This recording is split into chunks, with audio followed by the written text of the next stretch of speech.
Yes, but we are today going to discuss about the steady state flow of fluid. What do you mean by the steady state flow? Steady State flow. state flow, and this flow is also known as laminar flow. Laminar flow. बेटा आप देखेंगे कि जब किसी भी tube में fluid layer by layer pattern में flow करे, लेयर बाय लेयर पैटर्न में फ्लूइड फ्लो करे, तो इसे हम लैमिनर फ्लो कहते हैं। लेयर बाय लेयर पैटर्न में फ्लो करे। जब ये ट्यूब सिलिंड्रिकल हो जाएगा तो बेटा ये सिलिंड्रिकल पोर्शन में ट्यूब फ्लो करेंगे, एक लेयर के अंदर दूसरा, दूसरे लेयर के अंदर तीसरा, तीसरे के अंदर चौथा। अभी अगर ये पाइप रहेगा तो सिलिंड्रिकल, एक ट्यूब के अंदर दूसरा ट्यूब, दूसरा ट्यूब के अंदर तीसरा ट्यूब, तीसरा के अंदर चौथा पतला ट्यूब फ्लो होगा। तो इसको जब बेटा पानी अगर तालाब में जैसे कि एक नहर में फ्लो कर रहा है और बिल्कुल एक स्मूथली फ्लो कर रहा है, तो क्या होगा? प्लेट बाय प्लेट, एक layer plate layer by layer pattern में फ्लो होता है, इसको लैमिनर फ्लो कहते हैं। इसकी करैक्टरिस्टिक्स क्या है? What is the characteristics of this laminar flow? Now so laminar flow, in this types of flow, fluid flow in layer by layer pattern. Fluid flow in Layer by layer pattern. flow in layer by layer pattern, layer by layer pattern.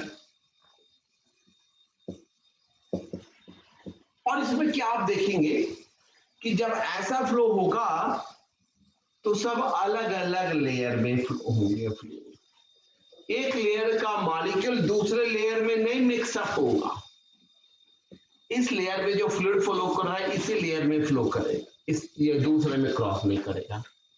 और इस layer पे flow करने वाला molecule ना तो इसमें जाएगा ना नीचे जाएगा।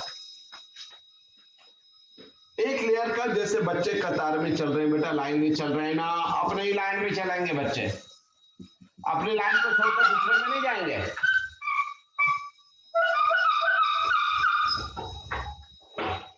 तो एक लेयर के मॉलिक्यूल्स अपने ही लेयर में चलेंगे। Such type of flow is called laminar flow.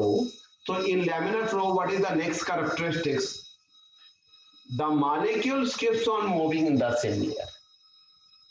The molecules keeps on moving in the same layer. The molecule keeps on moving in the same layer.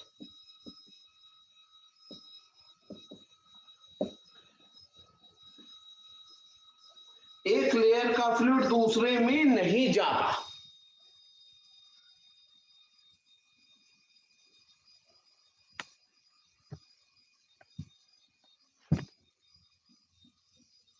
One layer of molecules do not one layer of molecules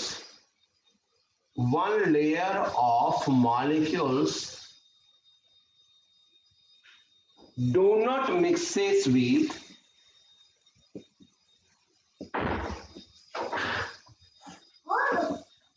another layer of fluids.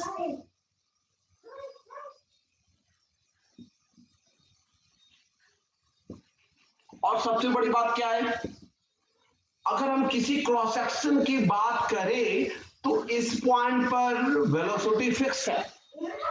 जितने भी molecules जाएंगे इस point से पास करेंगे, उनकी velocity fix होगी। उनकी velocity क्या होगी? फिक्स होगी। So all the molecules moving through a particular cross section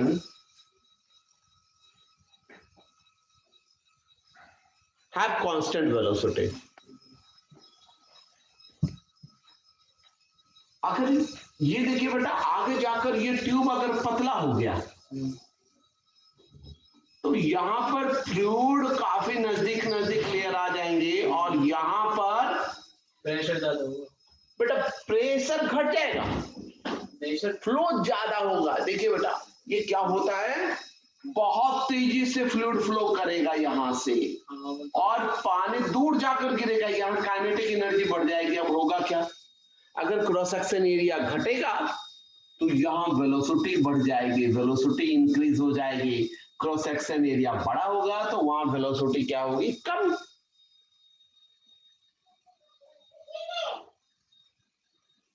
तो लेकिन एक पर्टिकुलर क्रॉस सेक्शन पर जो भी मॉलिक्यूल, अब जैसे यहाँ पर है, यहाँ अगर यहाँ का क्रॉस सेक्शन ज्यादा है तो यहाँ अगर वेलोसिटी 10 मीटर पर सेकेंड है और यहाँ आने के बाद 20 मीटर पर सेकेंड हो जाना है, तो यहाँ का मॉलिक्यूल जो पास करेगा इस क्रॉस सेक्शन से 10 मीटर पर सेकेंड से ही पास करेगा और ये मॉलिक्यूल यहाँ आते आते इसकी वेलोसिटी क्या हो जाएगी, 20 मीटर पर सेकेंड। तो पर्टिकुलर क्रॉस सेक्शन पर स्टेडी स्टेट में जितने भी मॉलिक्यूल्स होते हैं उनकी वेलोसिटी क्या होती है, constant. So across any cross section of the wire, if cross section of the tube, if the flow is in steady state, then all the molecules that are crossing through a particular cross section have constant fixed velocity. Have constant fixed velocity.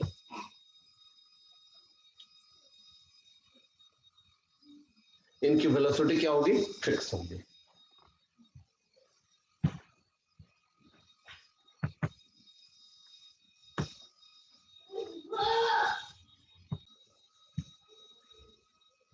Next है law of continuity.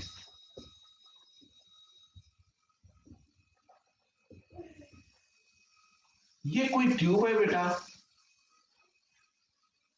यहां जाकर माने कि बड़ा हो जा रहा है, यहाँ का क्रॉस सेक्शन एरिया A2 है और यहाँ वेलोसिटी है V1 V2। बेटा देखिए, अगर ये आई इस एंड पर आके इसकी क्रॉस सेक्शन एरिया छोटी हो जा रही है तो आप देखेंगे क्रॉस सेक्शन एरिया अगर यहाँ का A1 छोटा हो गया तो यहाँ वेलोसिटी बड़ी हो जाएगी, यहाँ फ्लूइड की वेलोसिटी ज्यादा हो जाएगी। लेकिन इन दोनों का प्रोडक्ट क्रॉस सेक्शन एरिया, बेटा cross section area into velocity क्या होता है बेटा, cross section area pi r square H, माने कि H क्या है, H डिस्टेंस गया 1 सेकेंड में, तो डिस्टेंस अपॉन टाइम क्या होता है, वेलोसिटी। डिस्प्लेसमेंट अपॉन टाइम क्या होता है, वेलोसिटी। तो ये होगा 1 सेकेंड में कितना वॉल्यूम ऑफ फ्लूइड बाहर आ रहा है, that is A1 V1। A2 V2 volume of fluid coming out per second, 1 in 1 second. Hey, what is A2 V2 volume of fluid coming out from the tube in 1 second.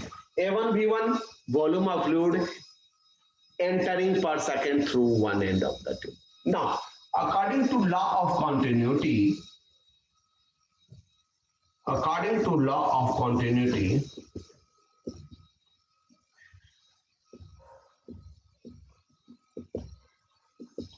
total volume of fluid entering per second through one end is equal to total volume of fluid exit from other end of the tube.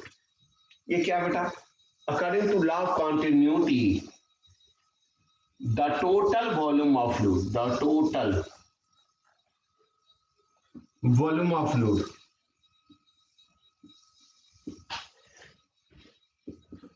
flowing through any cross section of the tube, flowing through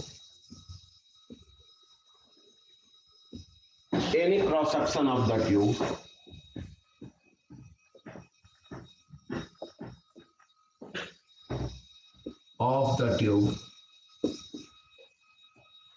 always remains constant.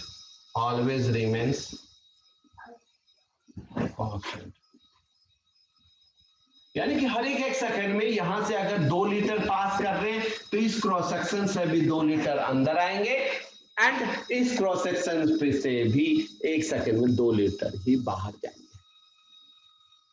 According to law of continuity यही है कि ये हर एक cross section को अगर tube को देखें तो 1 सेकंड में जितना वॉल्यूम ऑफ फ्लूइड यहां से बाहर जा रहा है, इस क्रॉस सेक्शन को क्रॉस कर रहा है, उतना ही ट्यूब इस एंड से बाहर जा रहा है और उतना ही ट्यूब इस एंड से अंदर आ रहा है। कहने का मतलब क्या है बेटा, ये कोई भी इनक्लोज ट्यूब है, कहीं से रप्चर नहीं है, पाइप फटा हुआ कहीं से भी नहीं है, तो जितना वॉल्यूम ऑफ फ्लूइड ए से एंटर होगा उतना ही वॉल्यूम ऑफ फ्लूइड हर एक सेकंड में it will move out from the other end this is known as the law of continuity. This is known as law of continuity.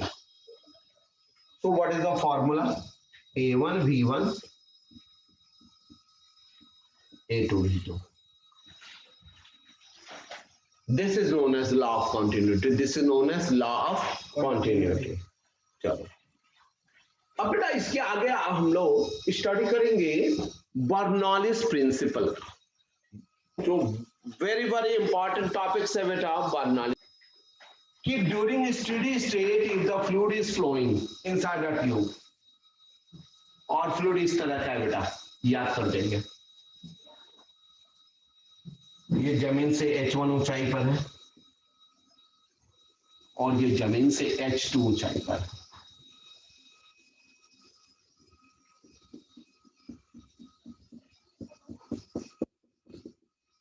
ये fluid का flow क्या है बेटा? स्ट्रीमलाइन स्टेडी स्टेट फ्लो है. It mean जितना volume of fluid एक and से अंदर आ रहा है उतना ही वॉल्यूम ऑफ फ्लूइड दूसरे एंड से क्या हो रहा है? बाहर जा रहा है. दूसरे एंड से क्या हो रहा है बेटा? बाहर जा रहा है.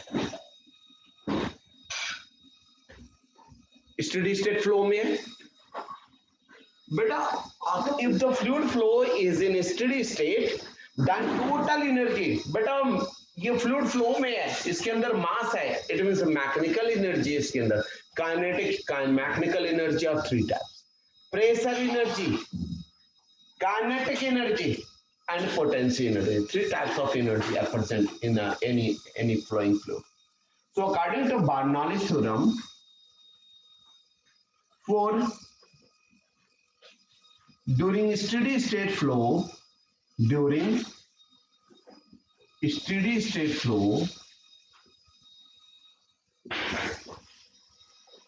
the total sum of kinetic energy per unit volume,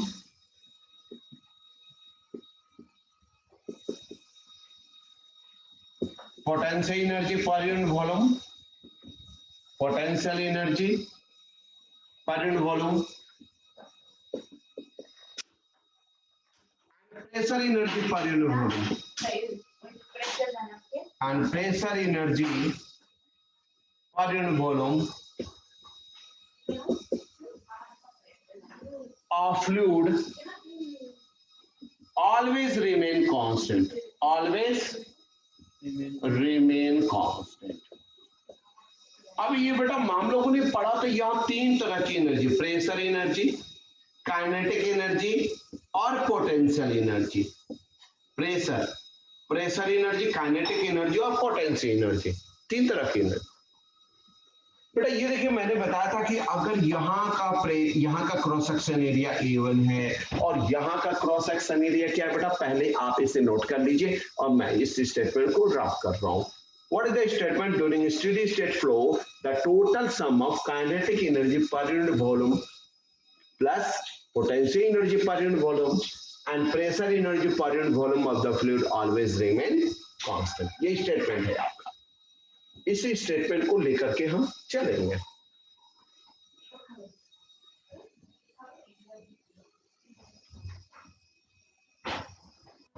बेटा यहाँ का क्रॉस सेक्शन एरिया A2 है और यहाँ फ्लूइड की वेलोसिटी है V2. ये फ्लूइड का फ्लो. अब ये देखिए बेटा ये जो प्रेशर एनर्जी है वो वर्क डन करेगा. यहाँ का प्रेशर क्या है P2 और इस एंड का प्रेशर है कितना बेटा P1. तो P1 फ्लूइड को अंदर डाल रहा है इस ट्यूब के अंदर, तो P1 जो वर्क डन करेगा वो पॉजिटिव वर्क डन करेगा क्योंकि वॉल्यूम को ऐड कर रहा है. लेकिन यहाँ का जो प्रेशर होगा P2 वो फ्लूइड को बाहर कर रहा है. अब देखिए बेटा यहां से जो फ्लूइड बाहर जाएगा वो क्या करेगा, वो इस पोर्शन की एनर्जी को बढ़ाएगा या घटाएगा? घटाएगा बेटा. कैसे घटाएगा? जैसे आप बोट से उतर रहे, एक बच्चा उतर रहा है बेटा तो बोट को ये किधर धके लगा, ये किनारे की ओर उतर, किनारे की तरफ होगा। तो ये बोट को किधर पुश करेगा बेटा, पीछे को। उसी तरह यहां से P2 प्रेशर से जो फ्लूइड बाहर जाएगा वो रेस्ट ऑफ फ्लूइड को पीछे ढकेलेगा। प्रेशर तो आगे लग रहा है लेकिन ये फ्लूइड को पीछे पुश करेगा तो डिस्प्लेसमेंट थोड़ा सा पीछे होगा, यानी कि वर्क डन निगेटिव करेगा। वर्क डन क्या करेगा, निगेटिव करेगा। लेकिन वाटर फ्लो होता है पीछे आता है वाटर। वेट देखिए बेटा, जब ये फ्लूइड यहां से बाहर निकलेगा तो ये P2 pressure rest of volume पर निगेटिव वर्क डन करेगा and P1 pressure will perform positive work done. Why? Because this is adding the fluid in this portion। अगर इस पोर्शन की बात कर रहे हैं तो इस पोर्शन में P1 प्रेशर फ्लूइड एंट्री करवा रहा है एंड P2 प्रेशर क्या कर रहा है, फ्लूइड को एग्जिट करा। Now according to work energy theorem, according to work energy theorem, according to work energy theorem, work energy theorem, total work done, who will perform work, by the pressure force, by the pressure force। बेटा pressure work done करेगा is equals to change in kinetic energy and potential energy। अब देखते हैं बेटा potential energy. माने कि यहां से डेल्टा टी समय में कितने देर में, डेल्टा टी समय में कितना वॉल्यूम ऑफ पानी एंटर किया, इतना A1 V1। समझ आया? देखिए इधर डेल्टा टी समय में पानी की velocity, yes listen here, delta let from end A and इस एंड का नाम है ए, इस एंड का नाम है B.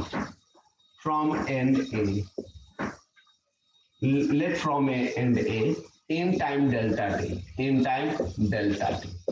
the volume of water entered is equals to from B से जो बाहर आया सेम वॉल्यूम होगा according to law of continuity. The volume of fluid enter कितना होगा बेटा,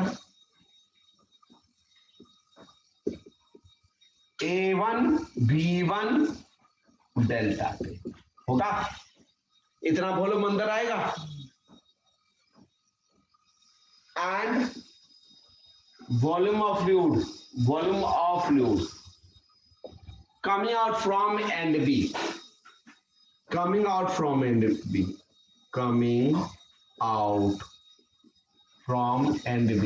B से कितना होगा, A2 V2 तो पर यूनिट सेकेंड में इतना फ्लूइड बाहर फ्लो कर रहा है, AV area of cross section into velocity, तो T समय में कितना फ्लो करेगा बेटा, डेल्टा।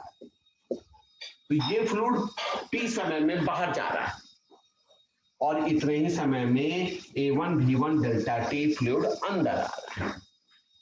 अब देखिए बेटा work done by the pressure force क्या होगा, वर्क डन का formula pressure into delta V, pressure into delta V। कितना वॉल्यूम अंदर आ रहा है, ये वर्क डन पॉजिटिव कर रहा है। कितना वॉल्यूम अंदर आ रहा है, P डेल्टा V। हमने पढ़ा था पहले work done by the pressure force is equal to pressure into change in volume. तो कितना वॉल्यूम को अंदर वाटर को एंट्री करवा रहा है ये प्रेशर, तो कितना वॉल्यूम को एंट्री करवा रहा है बेटा, A1 E1 डेल्टा T। ये वर्क डन पॉजिटिव कर रहा है और ये वर्क डन क्या कर रहा है बेटा, निगेटिव वर्क डन कर रहा है। तो P2 A2 V2 delta T, ये work done positive work done कर रहा है। This minus this perform P1 perform positive and P2 perform negative।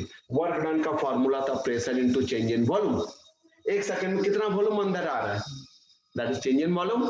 A1 V1 delta T, कितना वॉल्यूम बाहर जा रहा है, A2 V2 डेल्टा T। अब जल्दी बताना बेटा, work done is equal to क्या होता है, चेंज इन काइनेटिक एनर्जी। क्या होता है बेटा, change in kinetic energy plus change in potential energy, ये होता है बेटा। अब चलिए बस ये यहां से बस ये आपका काम हो गया, बस थोड़ा सा मैं यहां पर बताऊंगा बस ये वाला P1 A1 V1 delta T minus P2 A2 V2 delta T. बेटा kinetic energy, final kinetic energy क्या है जल्दी, change in kinetic energy, final minus initial. Final इस पॉइंट की, बी पॉइंट की, क्योंकि यहां से फ्लूइड आकर यहां निकल रहा, और इनिशियल इस पॉइंट की, तो kinetic energy at point B plus change in potential energy, potential energy इस पॉइंट की, पोटेंशियल एनर्जी क्या है बेटा, P potential energy final minus potential energy initial. जल्दी बताइए काइनेटिक एनर्जी, कितना मास ऑफ वाटर यहां से बाहर जा रहा है, A2 V2 delta T, half m v square, velocity क्या था बेटा, v स्क्वायर था, हाफ m, m कितना वॉल्यूम बाहर जा रहा है, A2 V2 delta T, half m v square, यहां वेलोसिटी था v2 माइनस यहां इनिशियल काइनेटिक एनर्जी बेटा हाफ, मास कितना बेटा, यहां पर कितना मास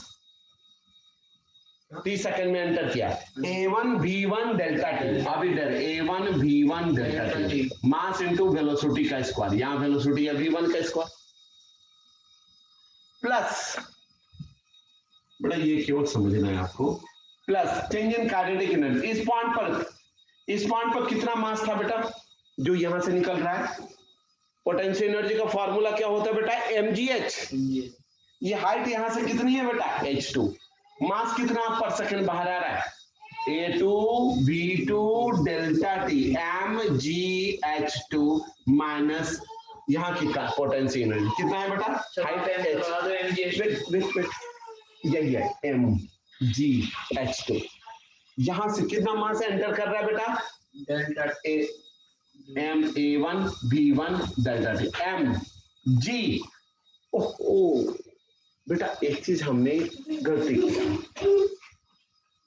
ये तो वॉल्यूम लिया, वॉल्यूम इनटू डेंसिटी तो मल्टीप्लाई नहीं किया, मास g mg h1, यहां भी रो मल्टीप्लाई होगा बेटा, यहां भी volume into density mass, volume into density mass, और यहां भी होगा मास एंट्री मास, बेटा work done is equal to force into distance, नहीं यहां सही है बेटा, ये सही है, ये सही है, यहां मास नहीं आएगा, वर्क डन का formula pressure into change in volume, और काइनेटिक एनर्जी हाफ m, तो m वॉल्यूम इनटू डेंसिटी किया मास, यहां भी बेटा मास वॉल्यूम इनटू डेंसिटी किया mgh2 माइनस mg। अच्छा ये देखिए दोनों साइड में, अब चलिए इसका काम खत्म हो गया, इसलिए मैं रब कर दे रहा हूं बेटा, दोनों साइड में हमने एक रूल पढ़ा था, since A1 V1 is equal to A2 V2 हमने पढ़ा था, अभी इसको A भी मान ले बेटा, तो यहाँ A भी, यहाँ भी, यहाँ भी A भी, यहाँ भी A भी डेल्टा टी, यहाँ भी A भी डेल्टा टी, यहाँ भी A भी डेल्टा टी, A भी डेल्टा टी, कैंसिल आउट कर सकते हैं, तो यहाँ क्या बचा बेटा, A भी डेल्टा टी कैंसिल, तो यहाँ बचेगा P1, यहाँ क्या बचेगा P2, क्योंकि A1 V1 is equal to A2 V2, law of continuity is delta t is common, P1 minus P2 is equals to बेटा यहाँ देखिए half AB delta T cancel ना, रो V2 स्क्वायर माइनस यहाँ क्या बचा बेटा, half rho V1 square plus AB delta T cancel, rho GH2 minus AB delta T cancel, rho GH1, H1 को एक साइड, H2 वाला को एक साइड, तो ये आ गया इधर P2 plus half rho V2 square plus रो GH2, और लेफ्ट साइड में क्या बचा P1 प्लस हाफ रो, एक मिनट ये इधर आएगा बेटा, ये इधर आएगा तो plus half rho V1 square, ये इधर आएगा तो बेटा प्लस हो जाएगा ना, equal two plus half rho V1 square plus ये माइनस साइन इधर आ जाएगा बेटा, रो GH2, यानी कि प्रेशर एनर्जी सर बनाएगा, kinetic energy per unit volume, हाँ बेटा pressure energy kinetic energy per unit volume कैसे बेटा, इसको इससे डिवाइड कर दिया ना, जो टोटल एनर्जी है वर्क डन है उसको ए बी डेल्टा टी यानी किसी के वॉल्यूम से डिवाइड कर दिया, कॉमन लेके काट दिया, या चलिए इसको डिवाइड कर A1 V1 डेल्टा टी से डिवाइड कर दिया, A2 V2 डेल्टा टी, ये तो A1 V1 delta T A2 V2 delta T equal है बेटा मास पर यूनिट वॉल्यूम क्या होता है बेटा, डेंसिटी। तो पर यूनिट वॉल्यूम में total energy, pressure energy, kinetic energy और पोटेंशियल एनर्जी जो एक एंड पर है वही दूसरे एंड पर है, और वही एनर्जी हर एक क्रॉस सेक्शन पर है। देयरफॉर लिख सकते हैं pressure energy plus kinetic energy per unit volume plus potential energy mgh, तो पर यूनिट वॉल्यूम डेंसिटी, मास पर यूनिट वॉल्यूम क्या होता है बेटा, density, rho g h remain constant. This is the proof of Bernoulli's theorem. Beta, this is the proof of what? Bernoulli's principle. The total energy per unit volume, pressure energy, kinetic energy per unit volume. Per unit volume क्यों बोला बेटा, देखिए ए B delta T ये volume है बेटा जो T समय में पास कर रहा है। तो कोई भी क्रॉस सेक्शन ऑफ ट्यूब से हर एक सेकंड में कितना वॉल्यूम पास करेगा, ए बी डेल्टा टी, दोनों साइड से डिवाइड करेंगे तो ये क्या हो जाएगा, pressure energy per unit volume आ जाएगा, kinetic energy per unit volume होगा, potential energy per unit volume किसी भी क्रॉस सेक्शन पर हमेशा कांस्टेंट होगा। And this is what Bernoulli's principal.